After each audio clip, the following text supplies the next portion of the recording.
Chapter 2. Matthew Cuthbert is surprised. Matthew Cuthbert and the sorrel mare jogged comfortably over the 8 miles to Bright River.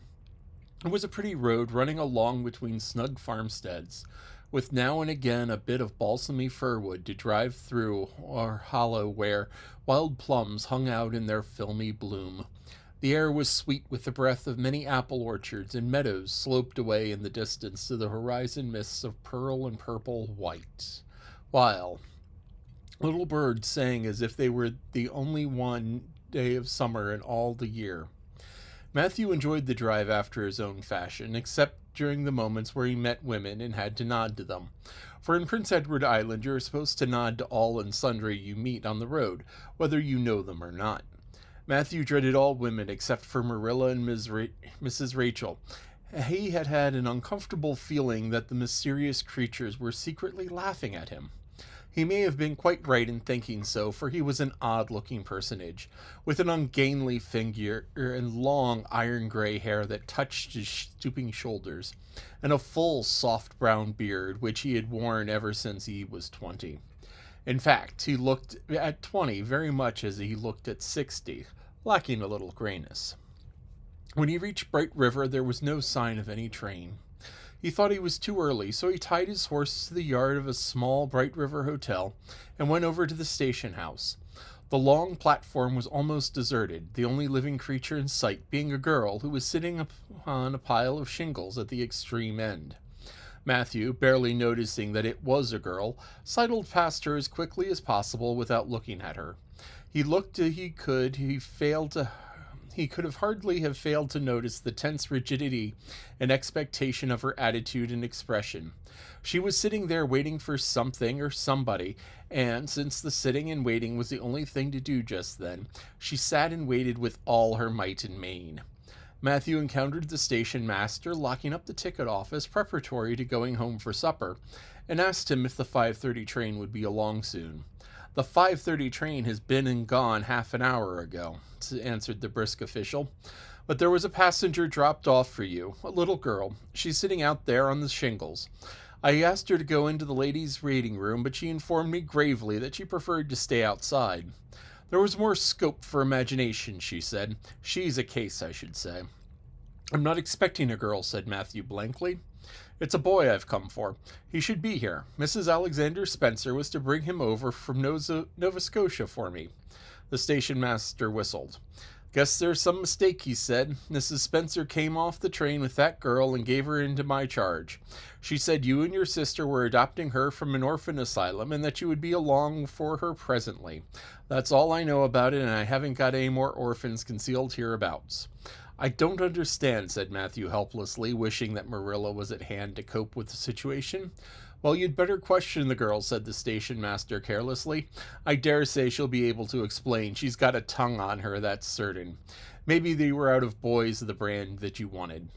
He walked jauntily away, being hungry, and the unfortunate Matthew was left to do that which was harder for him than bearding a lion in its den. Walk up to a girl. A strange girl. An orphan girl. And demand of her why she wasn't a boy. Matthew groaned in spirit as he turned about and shuffled gently down the platform toward her. She had been watching him ever since he had passed her, and she had her eyes on him now. Matthew was not looking at her and would not have seen what she was really like if he had been, but an ordinary observer would have seen this. A child of about 11, garbed in a very short, very tight, very ugly dress of yellowish-gray wincey. She wore a faded brown sailor hat, and beneath the hat, extending down her back, were 2 braids of very thick, decidedly red hair. Her face was small, white, and thin, also much freckled. Her mouth was large, and so were her eyes, that looked green in some lights and moods and gray in others. So far, the ordinary observer, an extraordinary observer, might have seen that the chin was very pointed and pronounced, and the big eyes were full of spirit and vivacity, that the mouth was sweet-lipped and expressive, that the forehead was broad and full. In short, our discerning, extraordinary observer might have concluded with no commonplace soul inhabited the body of this stray woman-child, of whom the shy Matthew Cuthbert was so ludicrously afraid. Matthew, however, was spared the ordeal of speaking first, for as soon as she concluded that he was coming to her, she stood up, grasping with one thin brown hand the handle of a shabby, old-fashioned carpet bag. The other she held out to him. "I suppose you are Mr. Matthew Cuthbert of Green Gables," she said in a peculiarly clear, sweet voice. "I'm very glad to see you. I was beginning to be afraid that you weren't coming for me, and I was imagining all of the things that might have happened to prevent you. I had made up my mind that if you hadn't come for me tonight, I'd go down to the track to that big wild cherry tree at the bend, and climb up into it to stay all night. I wouldn't be a bit afraid, and it would be lovely to sleep in a wild cherry tree all white with bloom in the moonshine, don't you think? You could imagine you were dwelling in marble halls, couldn't you? And I was quite sure you would come for me in the morning, if you didn't come tonight." Matthew had taken the scrawny little hand awkwardly in his. Then and there he decided what to do. He could not tell this child with the glowing eyes that there had been a mistake. He would take her home and let Marilla do that. She couldn't be left at Bright River anyhow, no matter what mistake had been made, so all questions and explanations might as well be deferred until he was safely back at Green Gables. "I'm so sorry I was late," he said shyly. "Come along, the horse is over at the yard. Give me your bag." "Oh, I can carry it," the child responded cheerfully. "It isn't heavy. It's got all my worldly goods in it, but it isn't heavy. And it isn't if I've carried it in just a certain way the handle pulls out. So I've better kept it because I know the exact knack of it. It's an extremely old carpet bag. Oh, I'm very glad you've come, even if I wouldn't have been nice to sleep in the wild cherry tree. We've got to drive a long piece, haven't we? Mrs. Spencer said it was 8 miles. I'm glad because I love driving. Oh, it seems so wonderful that I'm going to live with you and belong with you. I've never belonged to anybody, not really. But the asylum was the worst. I've only been in it 4 months, but that was enough. I don't suppose you ever were an orphan in an asylum, so you can't possibly understand what it's like. It's worse than anything you could imagine. Mrs. Spencer said it was wicked of me to talk like that, but I don't mean to be wicked. It's so easy to be wicked without knowing it, isn't it? They were good, you know, the asylum people, but there was so little scope for the imagination in an asylum, only just in the other orphans, but it was pretty interesting to imagine things about them. To imagine that perhaps the girl who sat next to you was really the daughter of a belted earl, who had been stolen away from her parents in her infancy by a cruel nurse who died before she could confess. I used to lie awake at nights and imagine things like that, because I didn't have time in the day. I guess that's why I'm so thin. I'm dreadful thin, ain't I? There isn't a pick on my bones. I do love to imagine I'm nice and plump with dimples in my elbows." With this, Matthew's companion stopped talking, partly because she was out of breath and partly because they had reached the buggy. Not another word did she say until they had left the village and were driving down a steep little hill, the road part of which had been cut so deeply into the soft soil that the banks, fringed with blooming wild cherry trees and slim white birches, were several feet above their heads. The child put out her hand and broke off a branch of wild plum that brushed against the side of the buggy. "Isn't that beautiful? What did that tree leaning out from the bank, all white and lacy, make you think of?" she asked. "Well, now, I don't know," said Matthew. "Why, a bride, of course. A bride all in white in a lovely misty veil. I've never seen one, but I can imagine what she should look like. I don't ever expect to be a bride myself. I'm so homely, nobody will ever want to marry me. Unless it might be a foreign missionary, I suppose. A foreign missionary mightn't be very particular. But I do hope that someday I shall have a white dress. That is my highest ideal of earthly bliss. I just love pretty clothes, and I've never had a pretty dress in all my life that I can remember. But of course it's more to look forward to, isn't it? And then I can imagine that I'm dressed gorgeously. This morning when I left the asylum I felt so ashamed because I had to wear this horrid old wincey dress. All the orphans had to wear them, you know. A merchant in Hopeton last winter donated 300 yards of wincey to the asylum. Some people said it was because he couldn't sell it, but I'd rather believe that it was out of the kindness of his heart, wouldn't you? When we got on the train, I felt as if everyone must be looking at me and pitying me. But I just went to work and imagined that I had on the most beautiful pale blue silk dress, because when you are imagining, you might as well imagine something worthwhile, and a big hat, all flowers and nodding plumes, and a gold watch with kid gloves and boots. I cheered up right away, and I enjoyed my trip to the island with all my might. It wasn't a bit sick coming over in the boat. Neither was Mrs. Spencer, although she generally is. She said she hadn't time to get sick. Watching to see that I hadn't fallen overboard, she said she never saw the beat of me for prowling about. But if I kept her from being seasick, it's a mercy I did prowl, isn't it? And I wanted to see everything that was to be seen on that boat, because I didn't know whether I'd ever have another opportunity. Oh, there's a lot more cherry trees in bloom. This island is the bloomiest place. I just love it already, and I'm so glad I'm going to live here. I've always heard that Prince Edward Island was the prettiest place in the world, and I used to imagine I was living here. But I never really expected I would. It's delightful when your imagination comes true, isn't it? But those little red roads are so funny. When we get into the train at Charlottetown and the red roads began to flash past, I asked Mrs. Spencer what made them red, and she said she didn't know, and for pity's sake not to ask her any more questions. She said I must have asked her 1,000 already. I suppose I had too. But you know who's going to find out about things if you don't ask questions? And what does make the roads red? Well, now, I don't know, said Matthew. Well, that's one of those things to find out sometime. Isn't it splendid to think of all the things that we are to find out about? It just makes me feel so glad to be alive. It's such an interesting world. I wouldn't be half so interesting if we knew all about everything, would it? There'd be no scope for the imagination then, would there? But I'm talking too much. People are always telling me I do. Would you rather I didn't talk? If you say so, I'll stop. I can stop when I make up my mind to, although it's difficult. Matthew, much to his own surprise, was enjoying himself. Like most quiet folks, he liked talkative people when they were willing to do the talking themselves and did not expect him to keep up his end of it. But he'd never expected to enjoy the society of a little girl. Women were bad enough in all conscience, but little girls were worse. He detested the way they had of sliding past him timidly with sideways glances, as if they expected him to gobble them up in a mouthful if they ventured to say a word.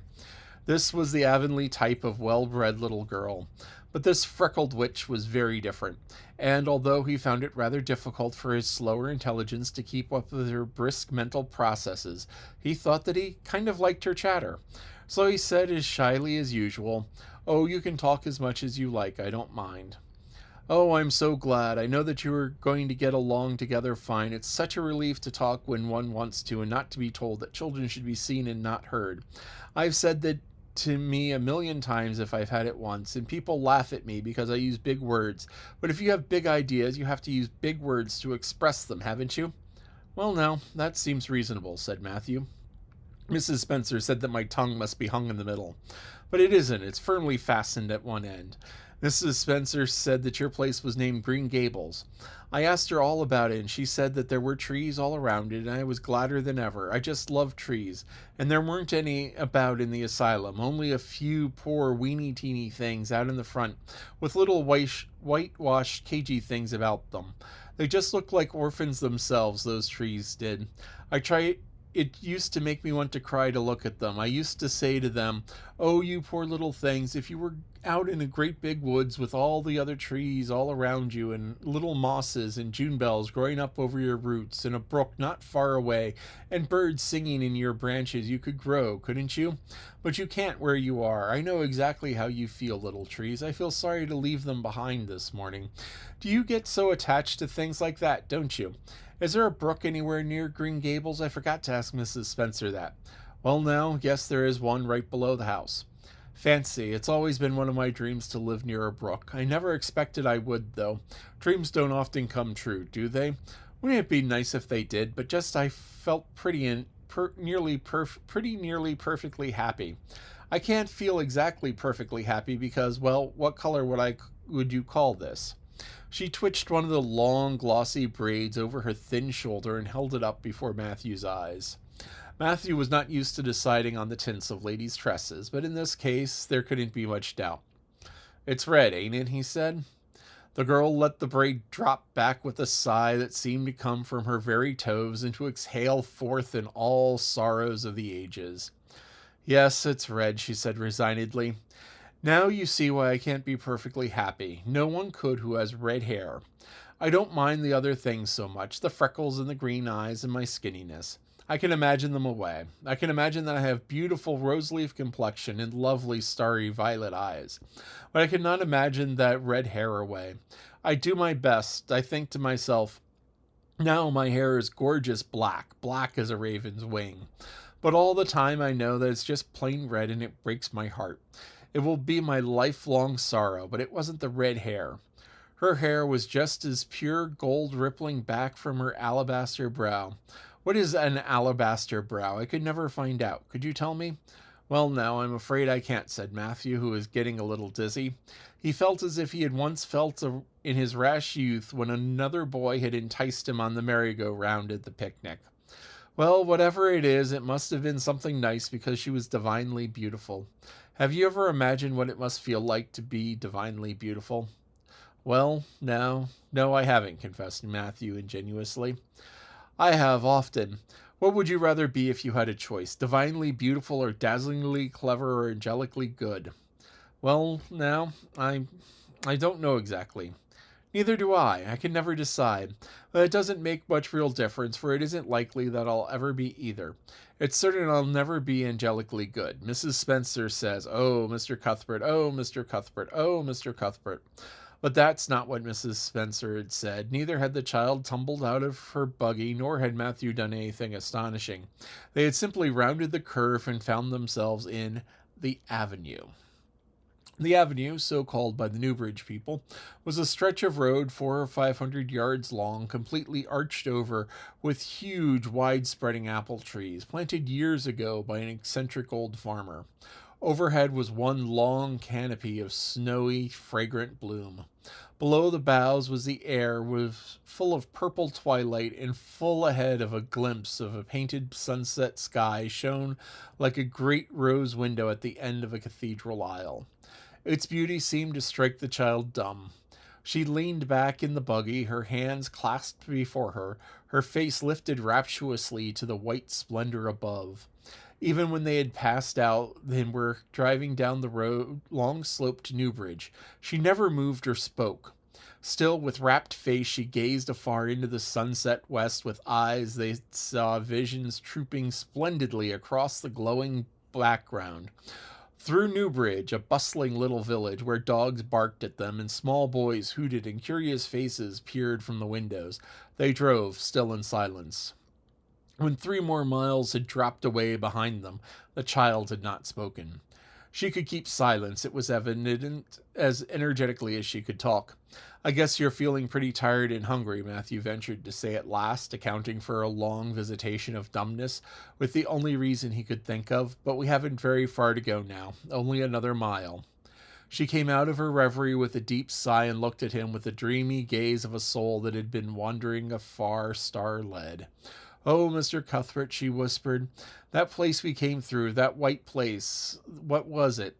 "Well, now, you must mean the avenue," said Matthew after a few minutes of profound reflection. "It is kind of a pretty place." "Pretty? Oh, pretty doesn't seem the right word to use, nor beautiful either. They don't go far enough. Oh, it was wonderful, wonderful. It's the first thing I ever saw that I couldn't be improved on by imagination. It just satisfies me here." She put one hand on her breast. It made a queer, funny ache, and yet it was a pleasant ache. "Did you ever have an ache like that, Mr. Cuthbert?" "Well, now, I just can't recollect that I ever had. I have lots of time whenever I see anything royally beautiful, but they shouldn't call that lovely place the Avenue.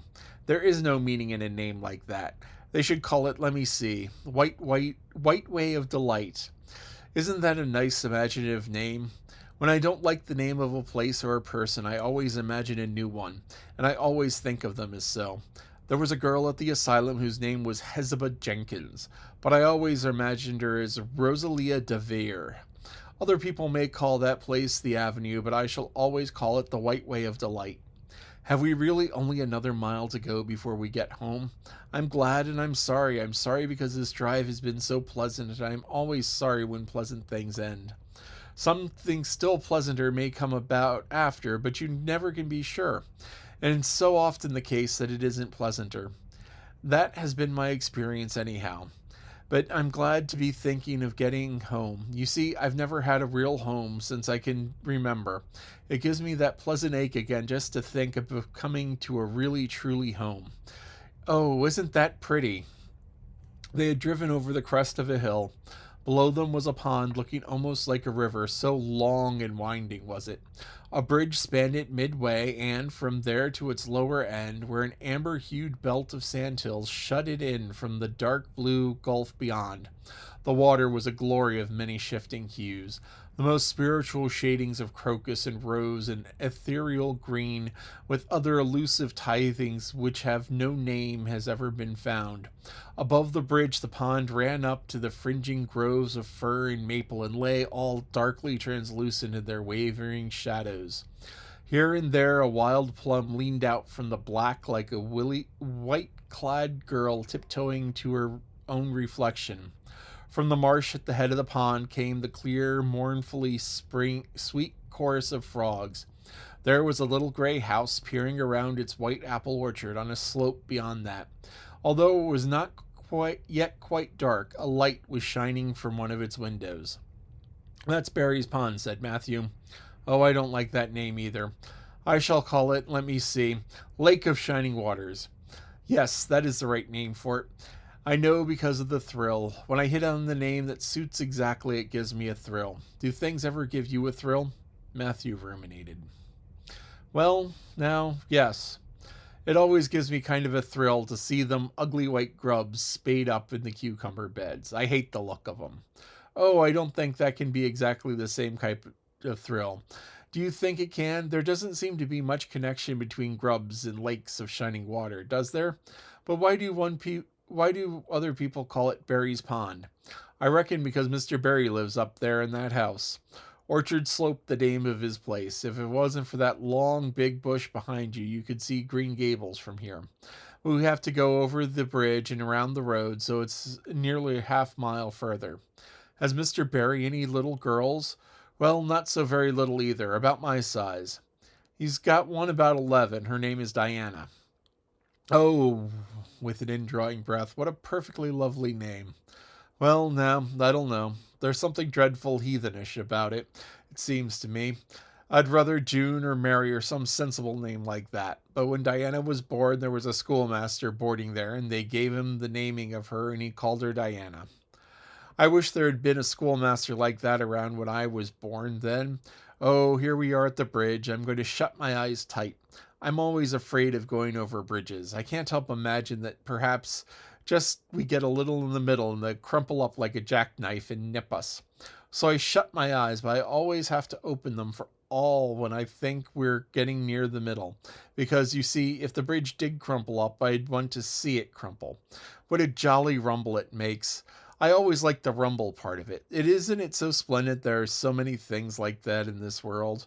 Think we're over. I'll look back. Good night, dear lake of shining waters. I shall always say good night to the things I love, just as I would to the people I think they like it. The water looks as if it's smiling at me. When they'd driven up further hill and around the corner, Matthew said, We're pretty near home now. That's Green Gables over. Oh, don't tell me, she interrupted breathlessly, catching his partially raised arm and shutting her eyes that she might not see his gesture. Let me guess. I'm sure I'll guess right. She opened her eyes and looked about her. They were on the crest of a hill. The sun had set some time since, but the landscape was still clear in the mellow afterlight. To the west, a dark church spire rose up against the marigold sky. Below was a little valley, and beyond a long, gently rising slope with snug farmsteads scattered about it. From one to another the child's eyes darted, eager and wistful. At last they lingered on one away to the left, far back from the road, dimly white with blossoming trees in the twilight of the surrounding woods. Over it in the stainless southwest sky, a great crystal white star was shining like a lamp of guidance and promising.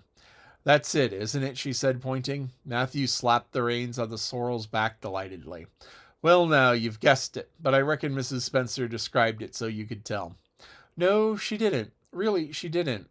All she said is that it might have been well about the most like other places. I hadn't any real idea of what they looked like, but I just as soon as I saw it, I felt it was home. Oh, it seems to me as if I must be in a dream. Do you know my arms must be black and blue from the elbow up, for I've pinched myself so many times today. Every little while, a horrible, sickening feeling would come over me, and I'd be so afraid it was all a dream. Then I'd pinch myself to see if it was real, until suddenly I remembered that even supposing it was only a dream, I'd better go on dreaming as long as I could. So I stopped pinching, but it is real, and we're nearly home. With a sigh of patience, she relapsed into silence. Matthew stirred uneasily. He felt glad that it would be Marilla and not he who would have to tell this waif of the world that home she was longed for was not to be hers after all. They drove over Lynn's Hollow, where there was already quite dark, but not so dark that Mrs. Rachel could not see them from her window vantage, and up the hill and into the long lane of Green Gables.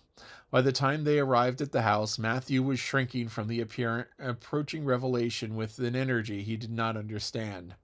It was not Marilla or himself he was thinking of the trouble this mistake was probably going to make for them, but for the child's disappointment. When he thought of that rapt light being quenched in her eyes, he had an uncomfortable feeling that he was going to be assisting at a murdering something, much the same feeling that came over him when he had to kill a lamb or a calf or any other innocent little creature. The yard was quite dark as they turned into it, and the poplar leaves were rustling silkily all around it. Listen to the trees talking in their sleep, she whispered, as he lifted her to the ground. What nice dreams they must have. Then, holding tightly to the carpet bag which contained all her worldly goods, she followed him into the house.